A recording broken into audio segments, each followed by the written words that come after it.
বীর শ্রেষ্ঠ শহীদ ওসমান হাদি, কলমে ও কণ্ঠে সৈয়দ তৌফিক কামাল। বৈষম্যহীন রাষ্ট্রের দাবিতে থাকা ইনকলাব মঞ্চের ওসমান হাদির সাথে ছিল জাতীয় পতাকা।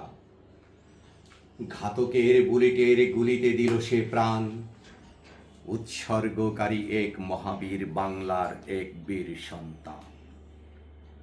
নিরস্ত্র এক ছাত্র দুহাত খুলেছিল দণ্ডায়মান, বর্বর সন্ত্রাসী মাথায় গুলি করে নিথর করল তার দেহখান।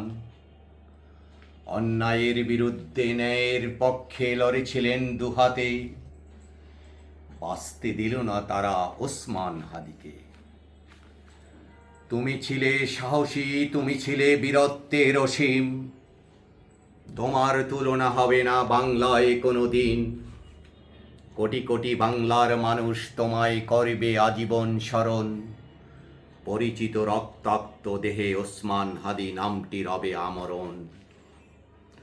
হাজার বছরের শ্রেষ্ঠ সন্তানের চেয়ে তুমি আমার শহীদ ভাই, তুমি রবে মহাকালের অমর, তুমি বাংলায় মরণাই। তোমায় নিয়ে লেখা হবে বাংলার নতুন এক ইতিহাস।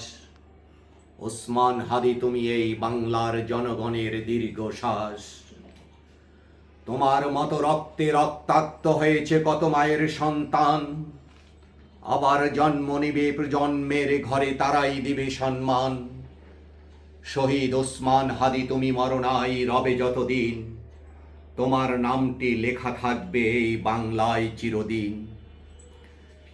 কেঁদো না শহীদ হাদির মা জননী, তুমি আর কেঁদো না, তোমার কলিজার টুকরা শহীদ হয়েছে তা তুমি জানো না।